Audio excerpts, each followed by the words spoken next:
After the energy gate collapsed, Steve brought the fire core back to the village. But he didn't know, a part of the energy in that core had been manipulated. The night sky suddenly turned deep purple. The full moon distorted. Lego bricks in the air began to float, spinning as if controlled by an invisible hand.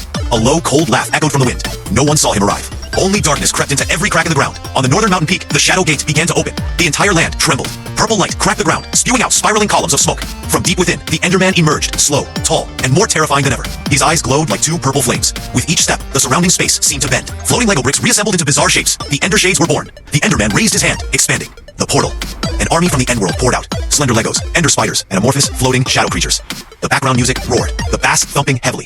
The entire Lego Minecraft world was engulfed in purple light. Steve and Alex appearing together for the first time. She carried the light bow, a weapon crafted from crystal and the fire core. Blue light sparkling on each arrow.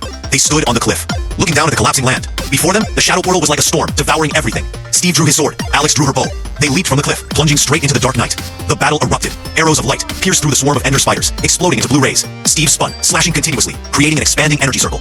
But each time he struck, the shadow dissipated, only to regenerate after a few seconds. The Enderman stood high above, extending his hands to draw energy from the shadow gate. He didn't fight, only looked down, as if everything was unfolding according to plan. Each Lego brick in the village began to shatter and float upwards, reassembling into the Tower of Shadows, reaching the clouds. At the top of the tower was the Ender Heartstone, the source of power that prevented the portal from closing. Steve rushed forward, climbing the tower, dodging continuous purple energy blasts. Alex shot arrows into each energy block to protect him. The music intensified, a fast rhythm like a heartbeat. At the top, Steve leaped, plunging his light sword into the Heartstone. A massive explosion erupted. Shockwaves spread across the entire Lego Minecraft map, pushing back all shadow creatures. But at the same time, the Enderman teleported right behind him. He touched the cracking Heartstone and absorbed all the remaining energy. His entire body glowed, half purple, half blue. The lights collided, creating a fierce swirling storm. Steve and Alex were thrown from the tower. The Tower of Shadows collapsed with an earth-shattering explosion. The dust settled. Only charred Lego pieces remained in the entire area. The Enderman disappeared. On the ground, a lingering blue light trail stretched towards the Endworld. Steve gripped his sword tightly, looking in that direction with determined eyes. Alex stepped forward, nodding. Both set off into a land from which no one had ever returned. Darkness has crossed the gate, but only the light within a person can cross it back.